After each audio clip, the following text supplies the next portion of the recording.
Okay, good evening, everybody. Evening, good afternoon, even. Bloody hell, it's not that late in the day, but just kind of goes to show that we're all over the place.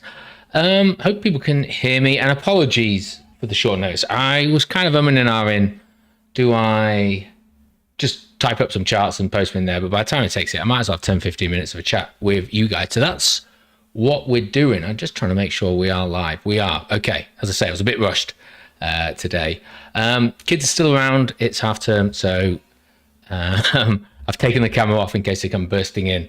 But yeah, just bear with me on that one. I think how we're going to play it, we're going to just basically go Tau first. I think that's what everyone's interested in. Have a look at Bitcoin. I'm going to talk to you about Zcash just because it's kind of been my baby recently. I think those two alts have been doing far better than most others.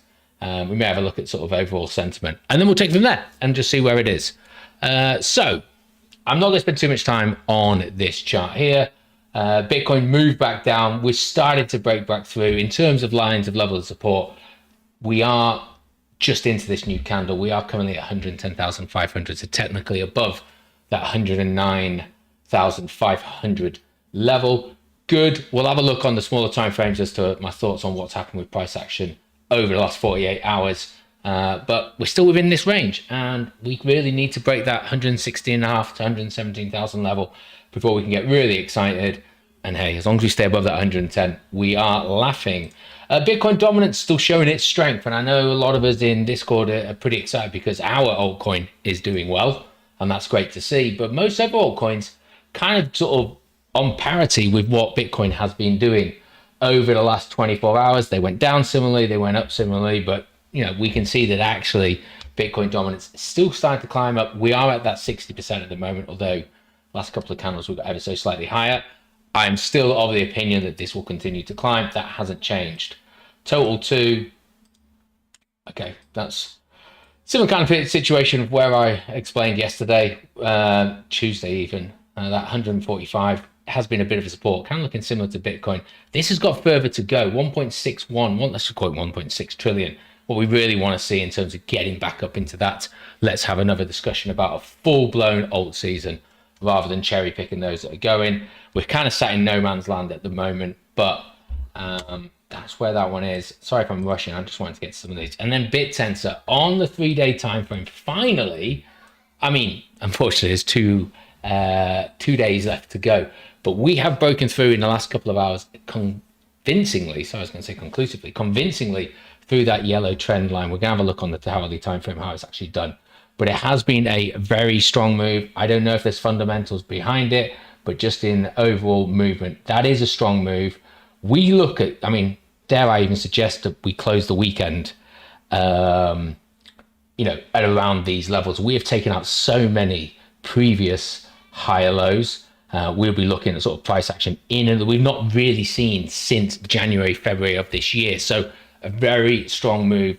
I mean, it's fair to say that since the end of September, we have had a very good month for BitTensor. And whilst October may not be a thing that everyone was expecting in terms of Bitcoin, BitTensor, however, has done quite well. I'm just checking. Yeah, I mean, Bitcoin's still 2.7 down on the month. Today is the last day of the month. So not quite the October we see. But if you're a Tau holder, and we all are, let's face it, we have had an October and a fairly decent October. Some wild times within it, but moving strong through that. Let's go on to some lower time frames and then we'll go from there. As I said, I will start with BitTensor. I think BitTensor is worth discussing because of just the level of interest that we have here. Now, I mean, yesterday was an interesting day, wasn't it? Because you could have looked 20 hours ago, sort of 8 o'clock yesterday, BitTensor's down at sub 400 thinking, where are we going from here? And we have had such a snap reversal. And to give it some sort of better understanding, let's just take it straight onto the hourly rather than looking at the daily to start off with. And you can kind of really get a feel now for just how strong that move has been. We did actually make it all the way down to the psychological low.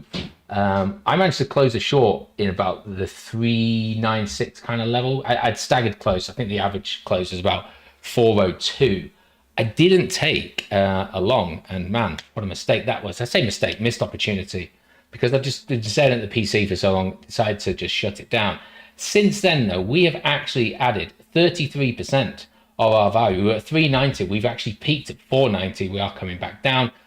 I will say, what a strong V-shaped reversal we've had there, busting through all of the EMAs, getting the right side of it. And then, as I mentioned, 2 and a bit hours ago, we started to see some real movement. And that 152 level, which I've talked about from a sidestep point of view, really have moved through that. Now, what I would say is they are 3 very strong vector candles. The first one has already been claimed.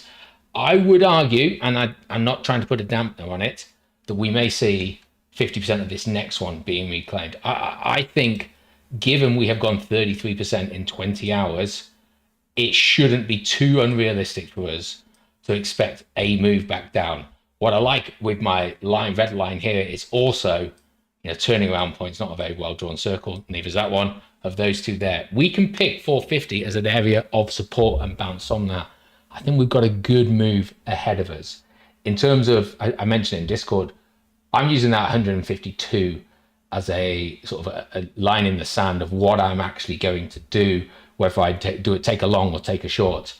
Obviously, I'm hoping we see the bounce on 452, sorry, and I get on board with it. We break through that one, I think I'm probably going to have to take a short. Moving there, but I don't want to dwell on that. That's just giving you all confirmation of where I'm looking to move things. This has been a strong move. I just want to actually confirm. Let's have a look. Last 24 hours. Do you know what? It's down at only 17%. That's because it's 24 hours and not 20 hours. That's why. We roll on a few more hours. You'll see where that was. But 24 hours ago is actually here. Okay. So that's why it's not such a strong move. But you can see the last 20 hours, it is going to be in the high 20s to 30% of that. Let's get back onto the daily and then we'll come back. I just wanted to explain the thought process on that, and I've got them made stand up. Let me just get rid of these. Oh, I can't do it. I have to do them individually. Oh, sorry. Right, go back onto the hourly. It'll be easier to get rid of them. There we go. Back onto the daily. Like magic. Now, what I would say with the daily is we did mention on Tuesday, early October, this whipsaw action kind of messed things up. And had we have just had some sort of natural progression up to here, we could have talked about this sort of being a double bottom forming with a neckline in and around here. And we've managed to move through it. We haven't done that in terms of a daily volume with anything above normal. So maybe not as worrying as we particularly thought, but good to see it through it. Again, all eyes for me need to see us breaking through and sustaining that 452, even on the daily level, to kind of confirm double bottom, whether or not we have that pullback or it just keeps on climbing. But as long as we can maintain that neckline, and happy with it. In terms of some of the EMAs as well, very well respected over the last week or so. And we can now see yesterday's price action on the daily. Went through the 20, didn't quite get down to the 50, but we can see it close on the 10, and that's where we've made our move up. So even if you're playing daily and looking at EMAs, it's a relatively good entry there. I accept if you have the courage to take it, because what we saw yesterday with the markets across the board, and not just crypto, was a strong move back down. And there was a couple of comments in Discord just about it. And whether it's news related, whether we wonder why the market is going opposite to what we think, I think what we really need to remind ourselves is that the market maker actually knows far better than we do. And actually, when you look back with your rose tinted glasses, you can say rate cut, China deal of some sort. Everyone's going to go long thinking the market's going to move. So what's the market maker want to do? He wants to make his buck too. Let's just flush it down for 24 hours, scare the living daylights everybody, and then we'll just allow the market to move back up there. Not saying that's what did happen, but with hindsight, it does seem like a fairly textbook move that's gone and played out, and BitTensor moved with it. The 4 hour, we can start to see how this went down. And again, that rejection from, and people talked about sidestepping and everything else. I didn't take it, but that rejection from that 452, it was such a clean move. And although on the 4 hour, there's no vector candle there, that actual move down from 452, for those of us in the UK, woke up about 7 a.m. and we were right at the top. You finish your working day and we're down sub 400. It can be quite difficult to swallow, but we ended this candle. When was it? It was about 7 o'clock, and we didn't bother making that move back down. We just turned it back round. Those of you that do stare at your charts, Nasdaq was making a pretty good recovery too, and again just clean action through the EMAs. And we can see 4 hour time frame. We've only 50 minutes to go. Vector candle is forming, and we know what happens with vector candles. They get reclaimed, so just bear that one in mind. We've done the 1 hour. I don't think there's too much to say. I noticed Bijan mentioned in Discord beforehand, and this isn't my wick off as such. We talked about it on a call, and it's kind of played out. This spring, remember, it did actually come all the way down to 160 on some exchanges. I think it was Blowfin, came back down. So we had that. In terms of the test, I don't know, the test would actually probably have to be sort of, it moves up here, comes back down and tests here or something. I don't know. That's maybe where it is. And what we're now looking for is that, if this is true, that sign of strength. So that first move up, and then when all the buys get exhausted, we're going to see a pullback. Of course we will. We want to be seeing that coming back down. So in this example, probably coming back down, I'll draw a rectangle, sort of anywhere within this region. Oh, yellow on white is horrendous, Harry. Sorry. Let's change that to like a blue or something. That kind of area there. The reason I've done it is I don't know if it's going to come all the way down to just 490 where these wicks are, or if we want to get it into some of this meat of the rejection around that 4,500 that we've talked about. But that's sort of, if this is a wick off pattern, that's what we'll be looking. I don't have volume on here, but we should have volume when we're discussing wick offs. So just bear that one in mind. And I also noticed, I won't bring it up necessarily, but I just want to double check. I'm sure Alan posted a chart. I'll bring it on. I'm sure he won't mind. There's a chart here, and I'm not bothered about what he's put on it, but this wick, it looks like a wick, goes all the way up to sort of that 580 level, and that is with Blowfin, I think. And the reason I mention that then is maybe there's actually what's driven this is enthusiasm with a perp trade that's really started to eat up the order book, and that's taken it. Oh, that's not a wick. Okay, apologies then. I did wonder why I wasn't on any of the other charts. Fair enough. I'll reel that statement back in. But yeah, BitTensor has been doing well, and I think what I've probably learned over the last 3 weeks, certainly this October, is how I'm looking to play this now with I've been a sidestepper on BitTensor. I don't want to play that now because I think we get strong moves like this and you could get caught out, especially if you're not disciplined enough to be at the screen. I'd rather now do the longing and the shorting just keep what I've got in the bank and then just long and short with USDT, how that's going to go. And I say I'm not in a long at the moment. I missed that. A long and a shorter this week on BitTensor, but I think that's how we're going to play it, because what you don't want to do is get caught out here. And yesterday you would have been perfectly reasonable to have taken a sidestep from a rejection here. You would have gone, made yourself a cup of tea, made yourself dinner even, and thought that was a great move. You end up watching telly, quickly look at the charts before bedtime and realize that it's moved completely back the other way. So there's definitely an inherent risk with it, and perhaps using perp trades is a way to just shelter yourself from that while still also getting the benefit of any move up. And if you are shorting, you can always take those profits and just buy more BitTensor. Anyway, that's where that is. Let's go on to Bitcoin. Daily time frame. I mean, I think what yesterday kind of showed us is we're still in a bit of chop for Bitcoin, and for the majority of the altcoins out there. We just happen to have BitTensor having a good day today.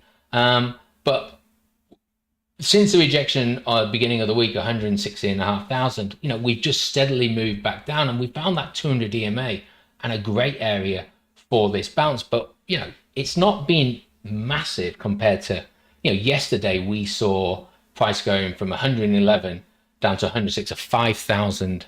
So what, almost 5% move. Whereas today we're only talking about a 2,000 only. I mean, hey, it's all context, isn't it? Only a $2,000 move. We haven't really recovered what we've seen over the last 2 days. And certainly since the rate cut announcement, where we were, we started Wednesday at 113,000. There's still 2,500 for us to go. We'd have to put on everything that we've already made today, that again, to get the 218,000. And there's a 50 EMA in our way, which has worked quite well through the month of October, unfortunately. Well, certainly the second half of it. And I will accept that we broke through here, but the cloud knocked us back down.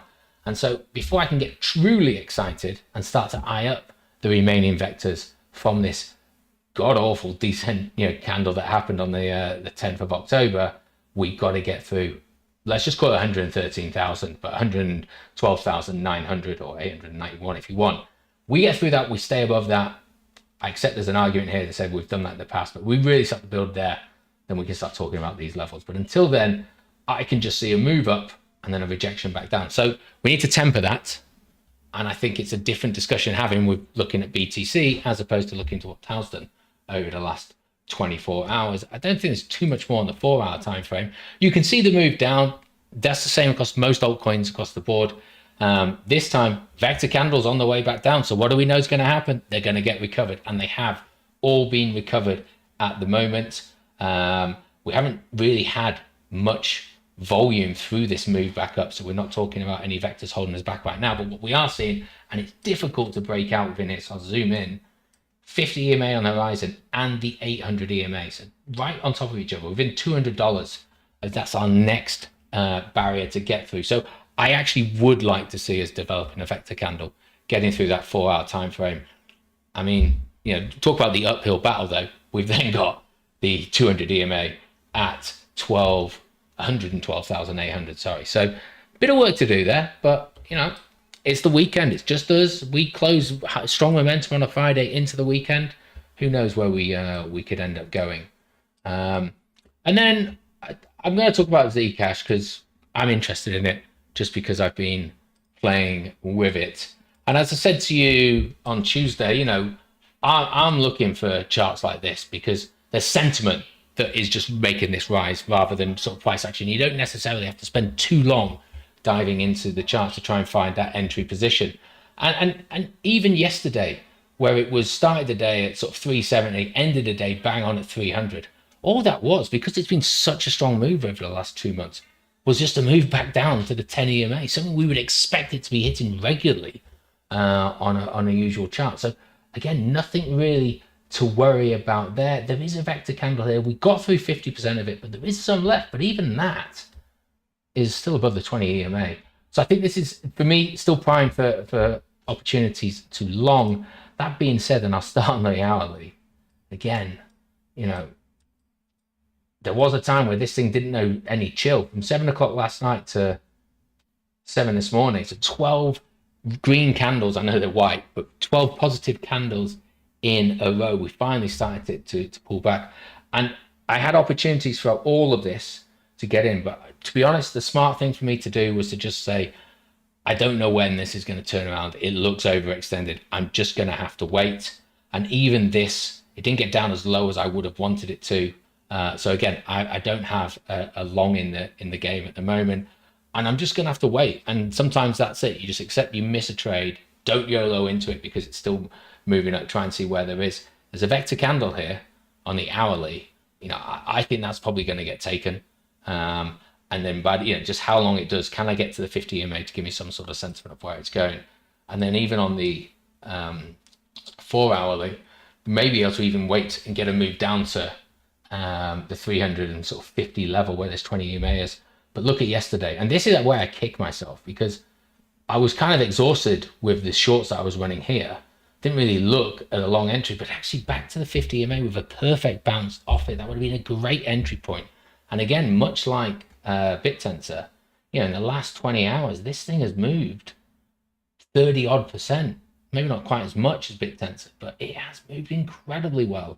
And the sentiment behind it, and those two, longing and shorting them, have been the ways to play it. So I don't really like posting actual entries in there because that's not what I'm here for. And trust me, I'd still get stuff wrong.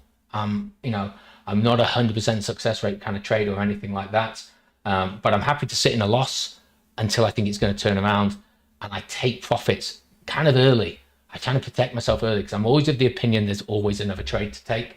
And I've missed this one, and everything in me says I want to get back into it, but I should remind myself there's another trade to come. Let's just wait, see how this plays out, and then take it from there. Other ones, look, Ethereum, it has recovered, well, not quite everything from yesterday, but it's recovered a fair chunk of everything, from most of the fall from yesterday. And again, some strength that's come through within it. but it's got that battle the BTC still has. It's still below 4,000 as well. 50 EMA in the way, everything else kind of there. There's some work that needs to be done, and I think that's why Bitcoin dominance can have a positive day despite some of the others, because this Ethereum is taking up so much of the remaining market cap. Solana, for those of you interested, again, decent move, but when we look at Ethereum, so Ethereum's back at where it was at 12 o'clock. Solana, oh, of course that's going to have happened. Not quite there yet. Doesn't mean it can't, but it's just not quite had that pick. At 12 o'clock, it was at sort of 192. It's going to be that 50 EMA, 200, 800 EMA kind of battle that we talked about with BTC.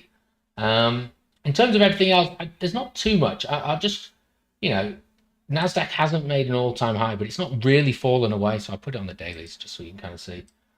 We had that all-time high yesterday, and it sort of rolled over, but nothing to be worried about. It's still going up. There is no sell button, apparently. Everything's spreading out. So, pullbacks even to the 50 EMA, that's going to be a 2,000 point drop, which will be felt, but it's still not the end of the world. The S&P, very similar. Again, all-time high yesterday, and then just sort of recovering from that move. For those that follow the Russell, I'm not really a big follower of the Russell. I probably should be, because as Bijan's pointed out plenty of times, it does seem to mirror altcoin sentiment. Still looking good, it's fallen a little bit further than some of the others, but that's because it's smaller companies. Then we've got gold.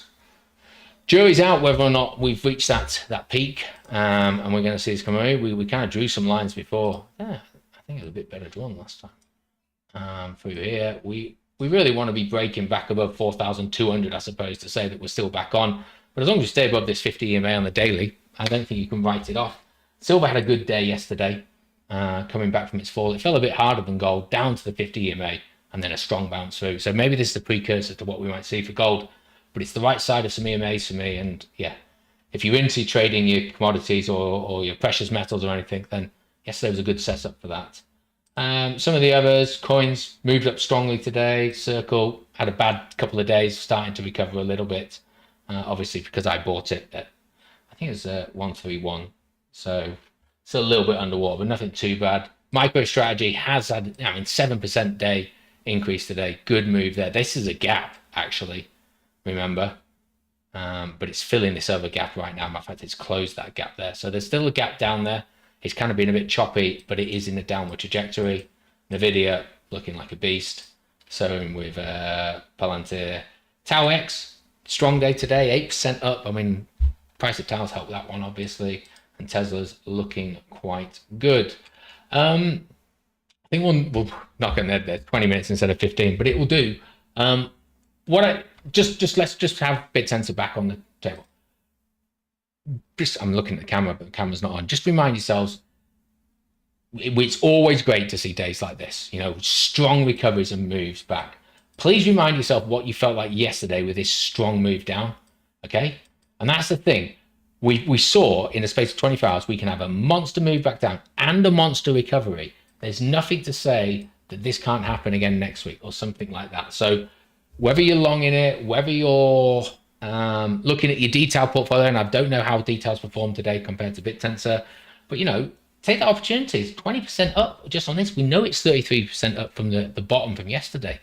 Don't be afraid to take some profit, and I know I sound like a broken record saying that, and I will continue to say it because I have learned from 2 cycles that I don't always take profit early enough. Just take yourself some profit, and even if you just keep it in USDT, chances are some of these vector candles are going to get recovered. Maybe there's an opportunity for you to buy at a slightly lower price. That's just my tidbit for the weekend. Have a good weekend, everyone. I'll be obviously watching the charts today. We'll just keep chatting in Discord as we do, and we'll go from there. But this is a good day, and I think it's kind of shown that there is still life in the market at the moment. We've seen that across the board. We just take it with a pinch of salt, but we can enjoy these as they go through. Have a good week, everyone. Enjoy your trick-or-treating. If that is what you're into, I will be locking my door as soon as I get through those sweets and turning into, I don't know what it is, a moldy pumpkin or anything. Speak to you all soon and have a good one. Cheers now.